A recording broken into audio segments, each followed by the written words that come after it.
Muy bien, queridos hermanos. Nosotros estamos en el capítulo 26 de la Confesión, que es un capítulo muy importante porque trata el tema de la iglesia. En los primeros capítulos vimos la división acerca de la iglesia local, primeros párrafos, de la iglesia local y la iglesia universal, una diferenciación que es bastante importante entender. En el párrafo 3 vimos que aún las mejores iglesias o las iglesias más puras también tienen fallas, están sujetas a impureza y al error. Por lo tanto, debemos ser conscientes de los engaños de Satanás y de que hay iglesias que están más cerca de una práctica sana y bíblica y otras que se alejan mucho, al punto tal de que algunas, aunque se llamen iglesias, no son iglesias. Entonces, como ven, toda esta enseñanza es muy importante para que podamos comprender nuestra práctica acerca de por qué hacemos lo que hacemos. Y en el párrafo 4 toca un tema también sumamente importante, que es la autoridad de la iglesia. Y en este sentido, esto choca con la iglesia o religión identificada como cristianismo más importante en el mundo y por supuesto en el tiempo de los reformadores y en el tiempo posterior de los hermanos que redactaron la confesión, el catolicismo romano era una religión muy fuerte con un gran dominio y desde el momento de la reforma ellos tuvieron que poner bien en claro cuáles eran los errores del catolicismo. Y es por eso que encontramos esta referencia aquí al papado. Este párrafo 4, cuenta con dos partes que están allí marcadas con los dos números. Entonces, la primera parte dice, la cabeza de la iglesia es el Señor Jesucristo, en quien por el designio del Padre todo el poder requerido para el llamamiento, el establecimiento, el orden o el gobierno de la iglesia está suprema y soberanamente investido. Esa es la primera parte. Y la segunda parte dice así, no puede el Papa de Roma ser cabeza de ella en ningún sentido, sino que él es el anticristo, aquel hombre de pecado e hijo de perdición, que se ensalza en la iglesia contra Cristo y contra todo lo que se llama Dios, a quien el Señor destruirá con el resplandor de su venida. Entonces vamos a analizar estas dos partes por separado.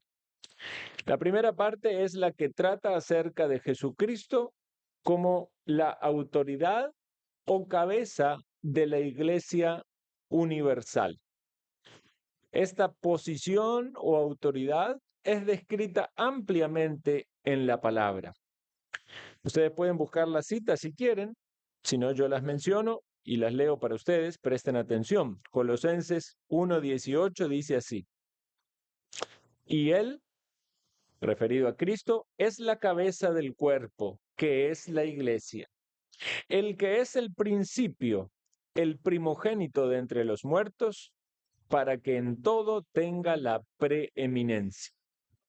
Como vemos, la escritura pone bien en alto la posición o el nombre de Cristo en su autoridad sobre la iglesia. Dice que Él tiene la preeminencia. Por eso el nombre de cabeza es la cabeza, es el que manda, es el que domina. Entonces vemos que la escritura deja en claro el grado de autoridad que tiene.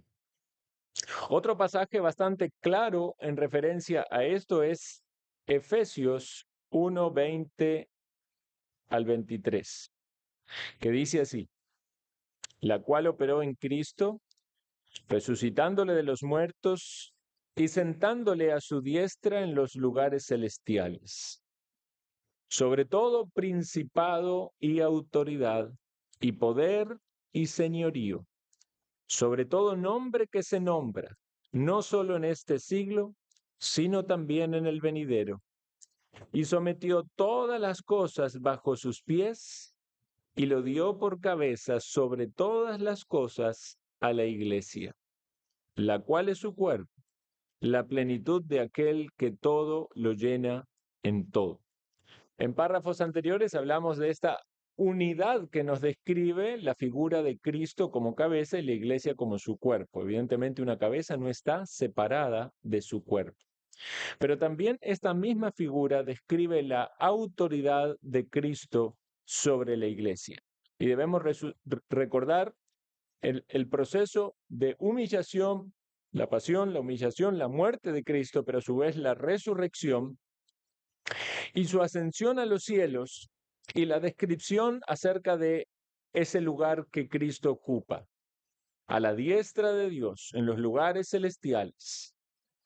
Está sobre toda autoridad, sobre todo principado, sobre todo señorío. Está en el lugar más alto. Y esto es incluso algo que trasciende los tiempos, porque dicen no solo en este siglo, sino también en el venidero.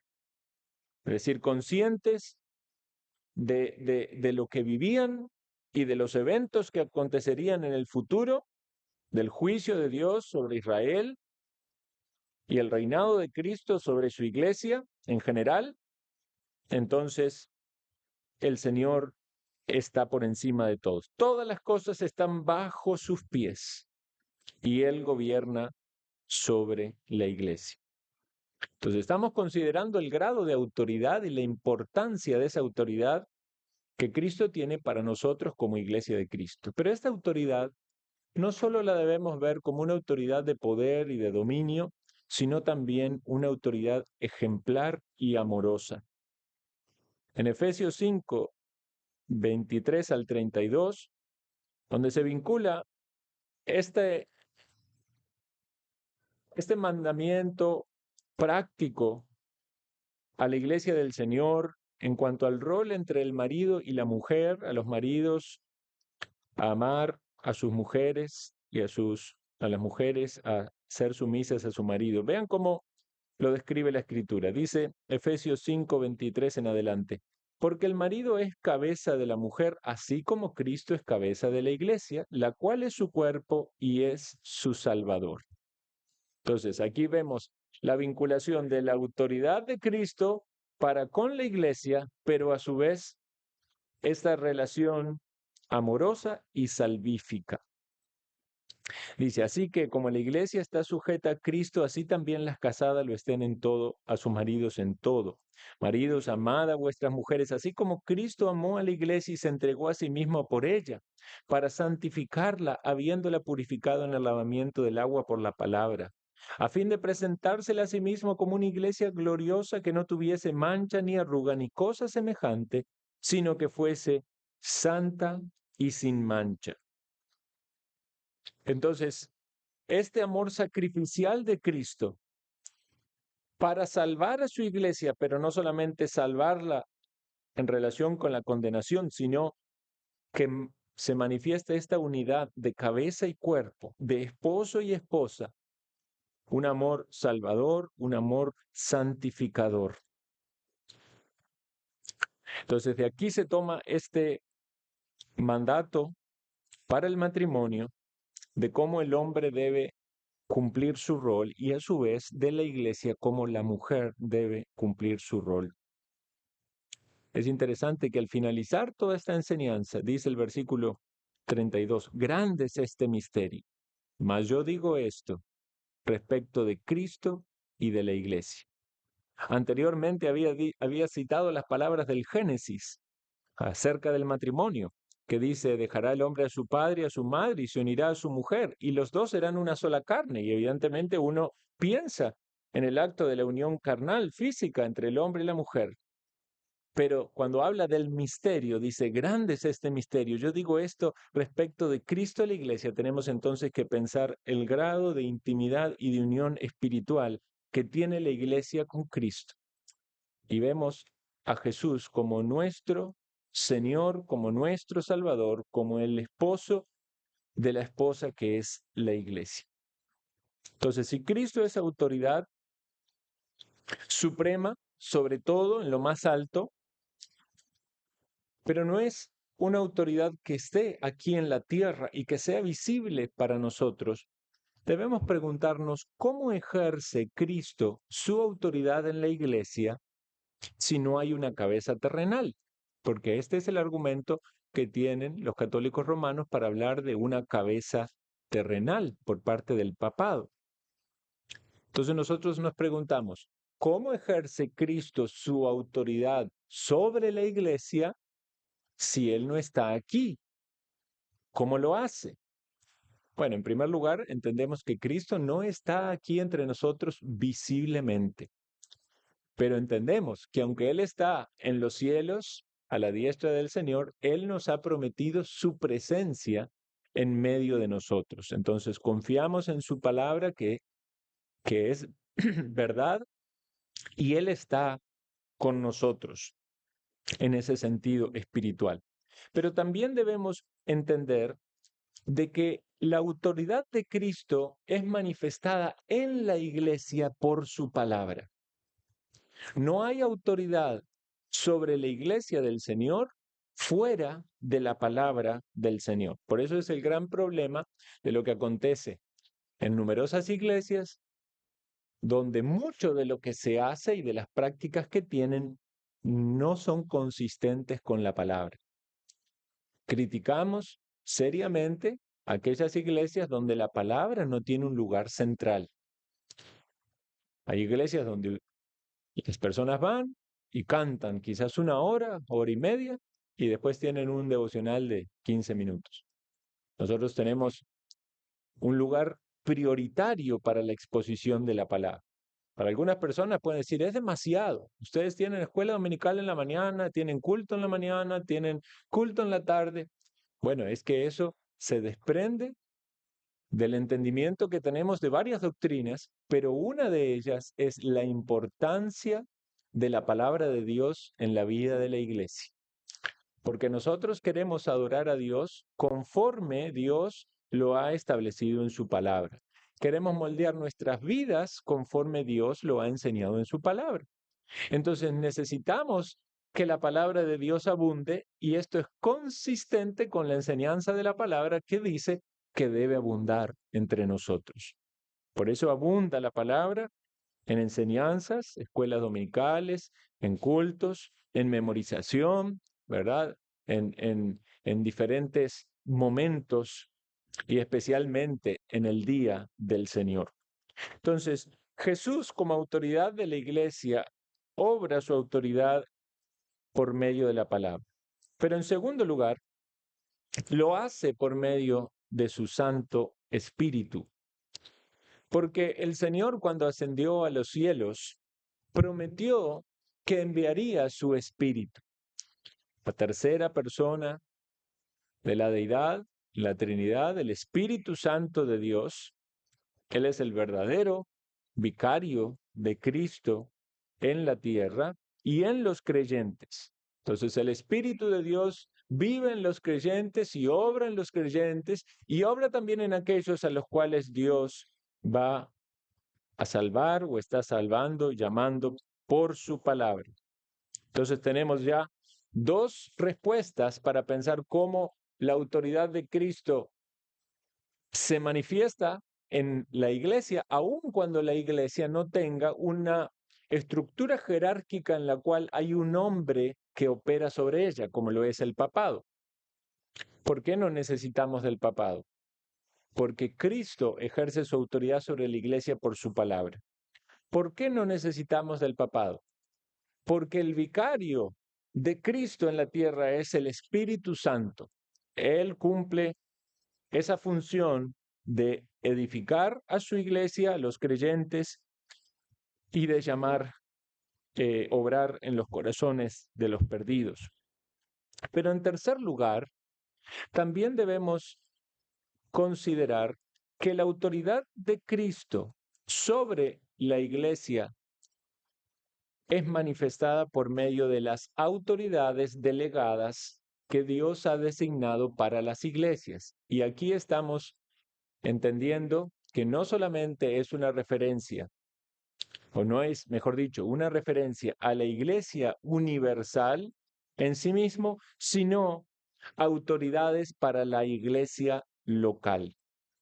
Dios ha determinado el liderazgo de la iglesia local.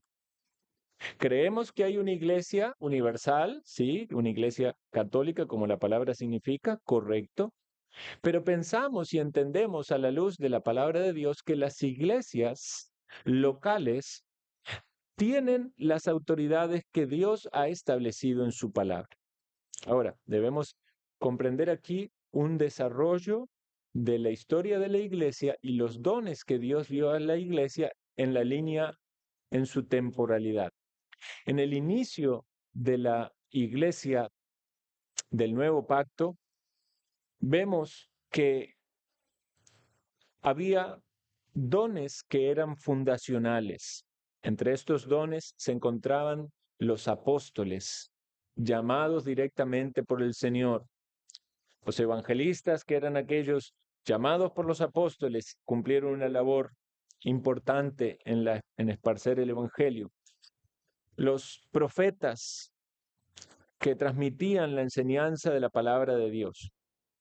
Y otros dones que fueron sumamente necesarios con relación a las señales, principalmente para los judíos, acerca de los milagros y las obras sobrenaturales de Dios que confirmaban la autenticidad o la autoridad de esas personas y la autenticidad del mensaje.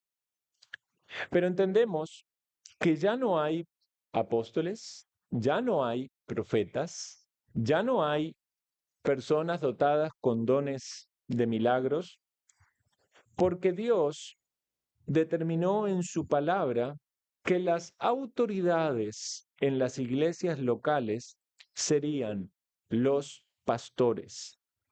Los pastores, también en la Biblia descrito como ancianos, o otra palabra que se utiliza, que es la palabra obispo. Obispo significa supervisor. Los ancianos, algo tomado de la historia del pueblo de Israel, que eran los líderes, los que ejercían la autoridad, tomaban las decisiones. Y los pastores, que es tomado de la figura del cuidado del rebaño, de proveer el alimento para las ovejas, de cuidarlas de los peligros. Todos estos títulos que aparecen en la Biblia sobre las autoridades en una iglesia local refieren a un mismo oficio. Entonces, cuando encontramos en las Escrituras pasajes donde se hablan de dones, vamos a ver que hay algunos que cesaron porque ya fueron dones fundacionales y ya no son necesarios. Sin embargo, hay otros que sí son necesarios porque el Señor mismo así lo quiere para su iglesia. En Efesios capítulo 4, versículos 11 en adelante, dice lo siguiente: y él mismo constituyó a unos apóstoles, a otros profetas, a otros evangelistas y a otros pastores y maestros. Entonces vemos aquí cómo Dios usó apóstoles, profetas, evangelistas, dones que tenían que ver con el establecimiento, la fundación.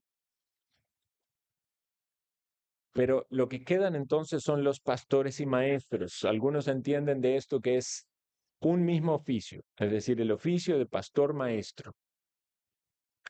Y el propósito de que las iglesias tengan pastores es el siguiente, que dice el texto: a fin de perfeccionar a los santos para la obra del ministerio, para la edificación del cuerpo de Cristo.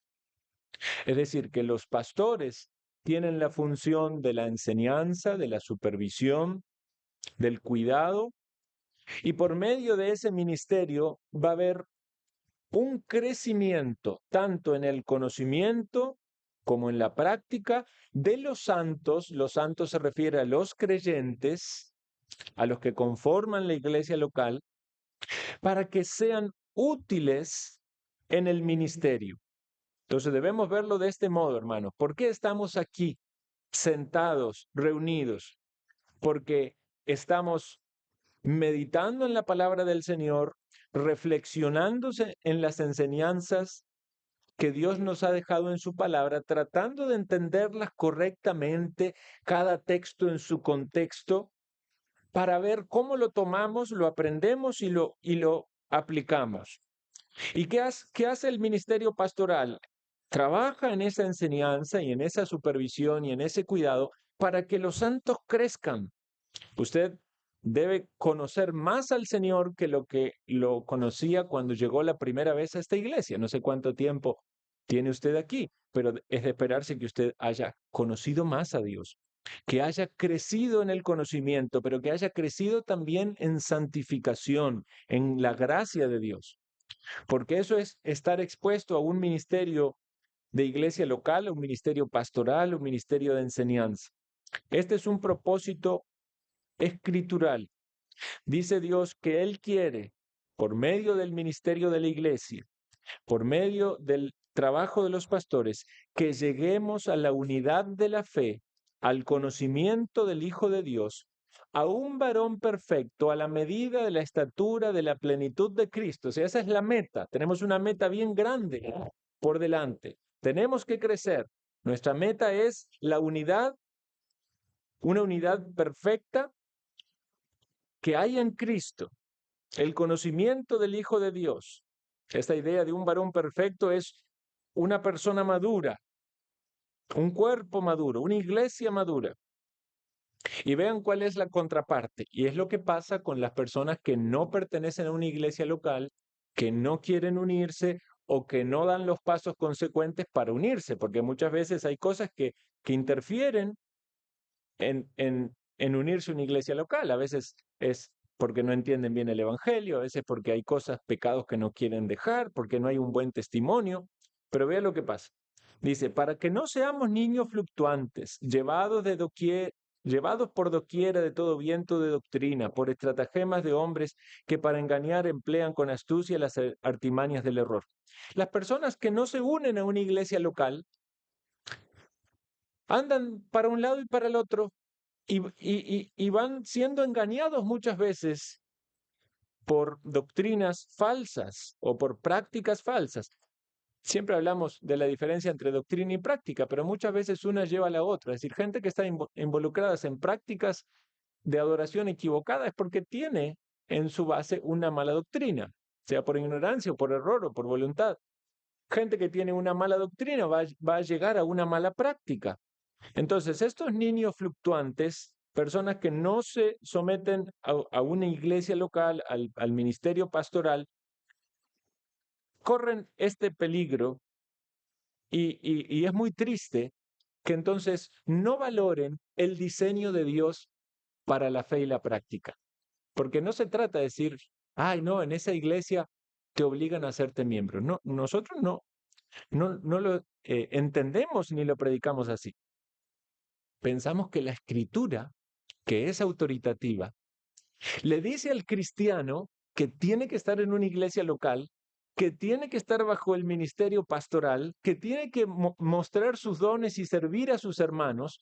No es la iglesia bautista de Liberia que se le ocurre esto. Esto viene de la palabra de Dios, porque Él es cabeza y Él es Señor. Y debemos estar sometidos a Él. Entonces, cuando alguien rechaza lo que Dios ha determinado en su palabra, lo que debe ver y darse cuenta es que no está rechazando a hombres, sino a Dios, porque esa es la voluntad de Dios. Cuando Dios envió a su Hijo a morir por los pecadores para salvarlos, no pensó en darle un boleto al cielo y que vivan sus vidas aislados, no. Él los unió a sí mismo. Él es la cabeza y la iglesia es el cuerpo. Una unión tan íntima, tan espiritual, tan profunda, que no podemos estar separados del Señor, ni podemos vivir a nuestro antojo. Y si Él dice que en la iglesia hay pastores que velan por las almas, la pregunta es, ¿por qué almas ha de velar ese pastor? ¿Por cuál es el pastor que vela por su alma? Podemos verlo de los dos lados, porque cada persona tiene que tener pastores que pastoreen su vida y cada pastor tiene que estar bien en claro quiénes son esas personas que desean ser pastoreadas. Por eso nosotros, hermanos, hablamos de membresía. Y el propósito es que crezcamos, dice, sino que siguiendo la verdad en amor, crezcamos en todo en aquel que es la cabeza, esto es Cristo, de quien todo el cuerpo, bien concertado y unido entre sí por las coyunturas que se ayudan mutuamente según la actividad propia de cada miembro, recibe su crecimiento para ir edificándose en amor. Y es precioso que en el marco de la iglesia local seamos eh, rociados con esta enseñanza donde el amor es tan importante, porque somos edificados por la palabra. La palabra muchas veces trae exhortación, corrección. El ministerio pastoral muchas veces implica supervisar y chequear cosas que quizás alguien no está andando ordenadamente o necesita exhortación o ánimo. Y entonces el amor que se derrama, ¿verdad? Como un ungüento que cubre todo el cuerpo. Así la iglesia debe y necesita tanto el amor, edificarnos en amor, dice la verdad en amor, el servicio de cada miembro para edificarnos en amor. Entonces, el ejercicio de la autoridad de Cristo implica la iglesia local y el funcionamiento de la iglesia local bajo las autoridades determinadas por Dios. Es Cristo el que llama a los elegidos a la salvación, les da vida y los une en un cuerpo. Preste atención a este texto de San Juan 17, 1 al 3. Estas cosas habló Jesús y levantando los ojos al cielo, dijo: Padre, la hora ha llegado, glorifica a tu Hijo para que también tu Hijo te glorifique a ti. Como le has dado potestad sobre toda carne para que dé vida eterna a todos los que le diste, y esta es la vida eterna, que te conozcan a ti, el único Dios verdadero, y a Jesucristo, a quien has enviado. Entonces, Jesucristo tiene autoridad dada por Dios, y entendemos que como Dios es dador de vida, pero en su humanidad esa autoridad investida por el Señor y manifestada en su ascensión, esa autoridad sobre toda carne por parte de Jesucristo, el Hijo de Dios, la segunda persona de la Trinidad. Él tiene autoridad y poder para dar vida eterna. ¿Tiene usted vida eterna en Cristo? No hay otra manera de ser salvos. Dice, esta es la vida eterna, que te conozcan a ti, el único Dios verdadero, y a Jesucristo, a quien has enviado. Entonces, por medio de una relación espiritual y personal con Cristo es que alguien tiene vida eterna, es creyente, sinónimo, tiene salvación. Y Dios mismo, Jesús mismo, nos llama con esa autoridad que Él tiene a predicar las buenas nuevas. Esta es la gran comisión.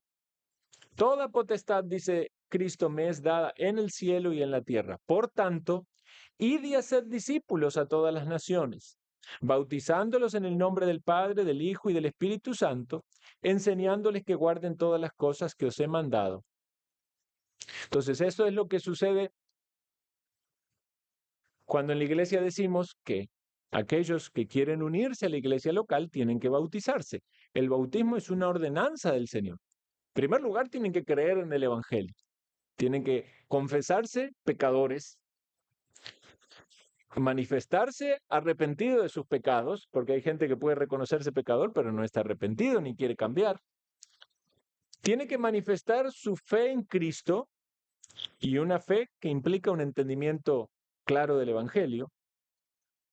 Y entonces en obediencia dice, bueno, deseo unirme a una iglesia local. Por eso nosotros vinculamos el bautismo a la iglesia local, porque alguien puede decir, yo quiero bautizarme porque Dios lo manda, pero no puede decir, yo no quiero unirme a una iglesia local, porque también Dios lo manda. Entonces, es consistente que el que quiere bautizarse para decir a este mundo, soy un discípulo de Cristo, también quiere unirse a una iglesia local, también quiere ser pastoreado, también quiere tener una relación de interdependencia con sus hermanos, a los cuales va a servir y de los cuales va a recibir bendición. Entonces, la gran comisión nos habla no solamente de la evangelización, sino de la autoridad de Cristo y la bendición de estar en una iglesia local. Hechos 5:31 dice, a este Dios ha exaltado con su diestra por príncipe y salvador para dar a Israel arrepentimiento y perdón de pecados.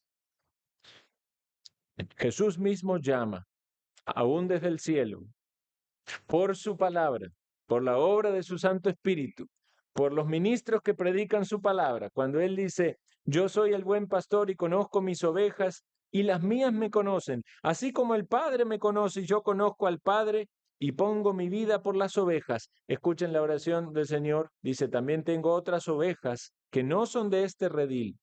A aquellas también debo traer, oirán mi voz y habrá un rebaño y un pastor. Sobre esto mismo el Señor luego ora. Te pido no solamente por esto, sino por los que han de creer.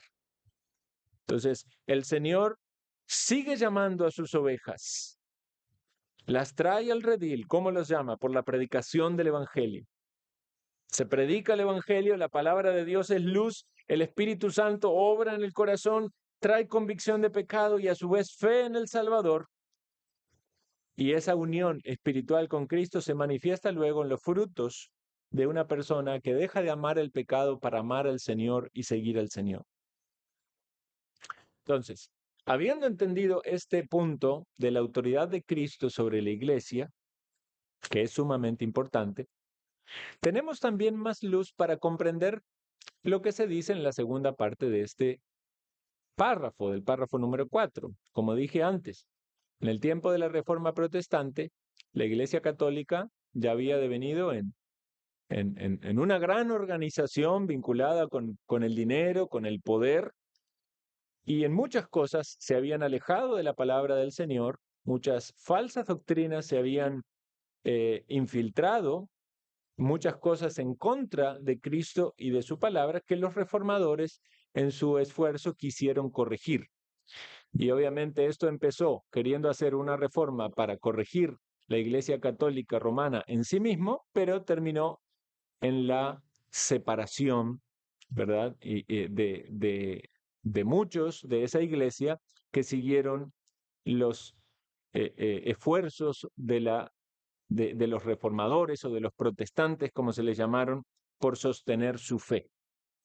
Es en este contexto que leemos lo siguiente acerca de la confesión. Dice, no puede el Papa de Roma ser cabeza de ella en ningún sentido, sino que es aquel anticristo, aquel hombre de pecado, hijo de perdición, que se ensalza en la iglesia contra Cristo y contra todo lo que se llama Dios, a quien el Señor destruirá con el resplandor de su venida. Entonces, la primera frase dice que no puede el Papa ser cabeza de la iglesia. Evidentemente, el papado no tiene justificación bíblica, el papado como tal. O sea, el argumento de que Pedro fue el primer papa y entonces la sucesión, ¿verdad? Eso no brota de la Biblia. Tenemos que Pedro fue un apóstol, uno de los muchos apóstoles, sí tuvo un rol protagónico en el inicio de la iglesia, porque fue él el vocero, el que llevó el mensaje, pero vemos que hay otros apóstoles que también tuvieron un rol importante. De hecho, el apóstol Pablo podemos decir que tuvo un ministerio aún más amplio, específicamente entre los gentiles. Pero no vemos que esa sucesión aplicó al apostolado. O sea, no hubo, los apóstoles no nombraron apóstoles para que haya más apóstoles. O sea, la palabra apóstol, que significa enviado, se usó y se usa en la Biblia en varios sentidos, en referencia a personas que eran enviados, como uno pudiera decir un misionero. Pero entendemos que hay apóstoles de Cristo, llamados por Cristo, los 12 apóstoles, y el apóstol Pablo como el apóstol enviado a los gentiles. Y no hay más apóstoles. Los apóstoles tenían características especiales. Habían sido testigos de Cristo resucitado. Eso es obviamente algo que no lo cumple ningún papa. Habían sido dotados por el Señor con dones especiales, dones milagrosos. Y entonces podemos con este entendimiento no solamente rechazar la sucesión apostólica a la cual refieren los católicos, sino también rechazar a todas aquellas iglesias protestantes que dicen que hay apóstoles hoy. O sea, eso es algo erróneo, equivocado. El ministerio apostólico fue un ministerio fundacional para establecer las bases, la doctrina de la iglesia. Y eso es algo que también los católicos hoy en día se atribuyen diciendo que el Papa puede determinar doctrina, es decir, puede hablar ex cátedra, puede decir qué es lo correcto. Muchas veces hay un conflicto de autoridad y de hecho la Iglesia Católica ha pasado a lo largo del tiempo por ese conflicto. ¿Qué manda? ¿La palabra, la tradición o el papado? En la práctica, el papado ejerce su autoridad para interpretar las escrituras o la palabra a la luz de la tradición, muchas veces contradiciendo la palabra y la tradición. Ahora, en este pasaje se menciona al Papa como el anticristo y yo quiero leer unos comentarios específicos que hacen el doctor James Renihan acerca de esto, que dice lo siguiente: muchos hoy en día que se aferran firmemente a la confesión de Londres, no pueden estar de acuerdo con esta identificación dogmática del Papa como el anticristo de 2 Tesalonicenses 2, del 2 al 9. En 2 Tesalonicenses 2, del 2 al 9, ese pasaje hace mención de el hijo de perdición. Lo leo para ustedes para que veamos cuál es la base bíblica y entendamos por qué no podemos estar 100% de acuerdo con esto. Dice 2 Tesalonicenses 2, del 9, 2, bueno, del 2 al 9 no lo voy a leer, pero voy a leer el 9 directamente. Dice: inicuo, cuyo advenimiento es por obra de Satanás, con gran poder, señales y prodigios mentirosos, y con todo engaño de iniquidad para los que se pierden por cuanto no recibieron el amor del Señor. Se refiere a un inicuo, a alguien que ocupa el lugar de Cristo, a alguien que dice que el Señor destruirá con el resplandor de su venida. Bueno, los reformadores identificaron al Papa como esta persona. Algunos, entendiendo la confesión de un modo más amplio, entendieron que era una referencia al papado como el anticristo y no específicamente al Papa que era contemporáneo a ellos. En mi caso personal, yo no puedo aplicar este pasaje ni al Papa ni al papado. Y en esto voy a unirme a lo que dice Sam Waldron, comentario de este párrafo. Dice: muchos dudan del valor de su dogmatismo referente al que el Papa sea el anticristo. El autor se halla entre ellos, dice Waldron. Esta es una de las afirmaciones que serían justamente omitidas en una revisión de la confesión. Tal omisión, sin embargo, debe hacerse no por el debilitamiento de nuestras convicciones acerca de el estado de apostasía de la Iglesia de Roma o del carácter herético de las pretensiones del Papa, sino por una convicción exegética de que la afirmación de la confesión es falsa o no tiene una base adecuada. Creo que Waldron da en el clavo cuando dice lo siguiente: el hecho de que no veamos al Papa como el anticristo no es que estamos hablando bien del Papa o de su cargo, sino más bien que no encontramos que la base bíblica sea suficiente para sostener eso. Entonces, ese es el comentario de Waldron acerca de la confesión de fe, página 432.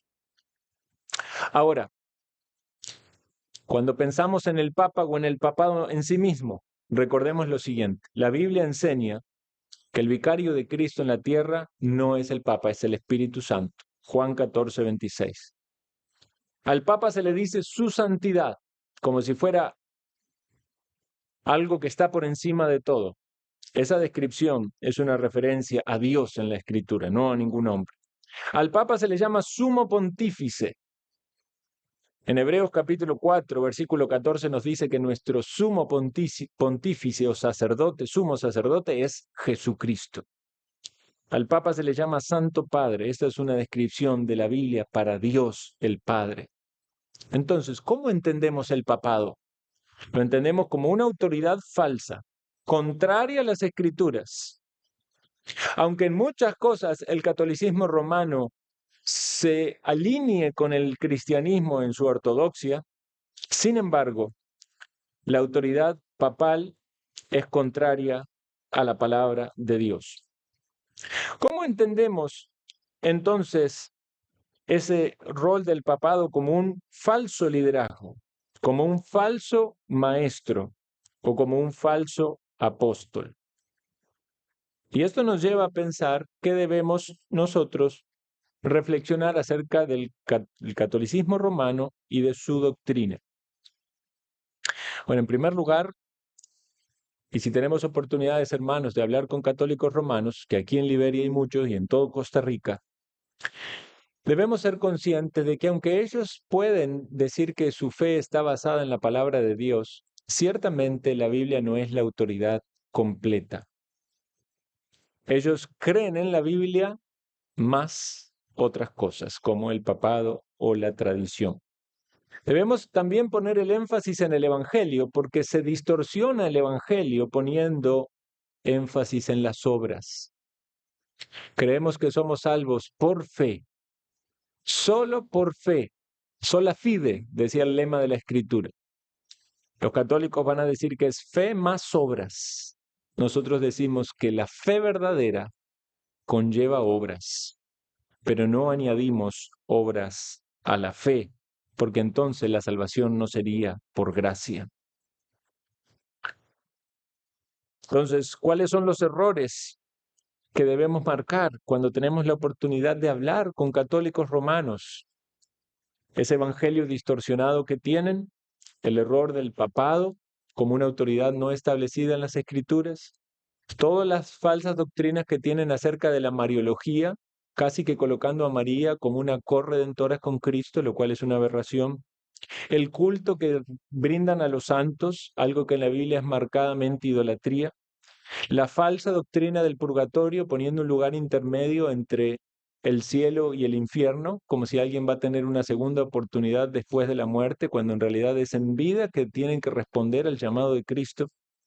Y los errores relacionados a toda la jerarquía y estructura que tienen y con el sacerdocio, ¿verdad? Que sabemos que muchos de ellos por obligación son célibes o no pueden casarse, son todos mandamientos de hombre, cuando en realidad Dios manda a los pastores de las iglesias locales, no como un requisito que debe ser cumplido, pero sí autoriza que tengan familias y casi que como un gran ejemplo que deben gobernar bien sus hogares, porque si no gobiernan bien sus hogares, ¿cómo lo harán en la iglesia del Señor? Entonces, tenemos que oponernos a todas esas falsas doctrinas que hay en el catolicismo romano, pero a la vez, hermanos, pensemos en hacerlo con sabiduría y con amor, porque no queremos hablar con los católicos para criticarlos por todos los errores doctrinales, sino para ganarlos para Cristo. Quiere el Señor que muchos católicos vengan al conocimiento del Salvador. En tiempos anteriores, y quizás es el caso de algunos de ustedes, salieron del catolicismo porque estaban buscando un mensaje con vida, un mensaje real. Se dieron cuenta que el catolicismo no les proveía eso.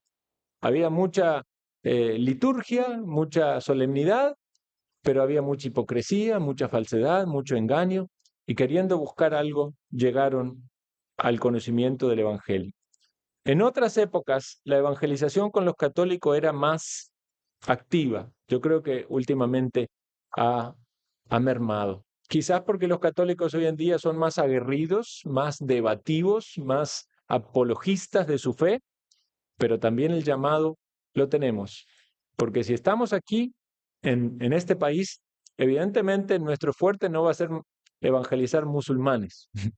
No porque, no le digo que esté mal prepararse para evangelizar musulmanes o budistas, pero debemos estar preparados para evangelizar católicos, porque son la mayor religión en este país y ellos necesitan al Salvador. ¿Qué podemos hacer como individuos? prepararnos. Esto que estamos haciendo en la iglesia de instruir sobre esto es muy importante. Por un lado, estamos explicando lo que creemos y por qué lo creemos, para que usted tenga base bíblica de su fe, para que pueda tener un sustento, un respaldo y explicar por qué no aceptamos el Papa, por qué aquí hay pastores, por qué creemos lo que creemos. Prepararnos nosotros, tener el entendimiento de nuestra fe y nuestra práctica, pero en segundo lugar, prepararnos para salir afuera y ver detrás de cada católico alguien que el Señor puede llamar, puede darle luz, darle entendimiento del evangelio verdadero, de la salvación, puede hacerle ver todos esos errores doctrinales y que pueda salir de esa iglesia con una limpia conciencia, decir, yo estaba equivocado, estaba en todo esto que está mal, pero ahora Dios me dio luz y he encontrado la verdad y puedo ir a Cristo y ahora entiendo a qué iglesia debo unirme y por qué debo creer de esta manera. Quiere el Señor traer luz y bendición sobre su iglesia. Oremos. Amado Señor, gracias te damos por tu palabra. Ayúdanos a entender con claridad lo que creemos y por qué lo creemos. Ayúdanos a ver también asuntos que puedan ser dogmáticos y que no tienen base bíblica para no caer en errores, Señor, más allá de lo que tu palabra dice.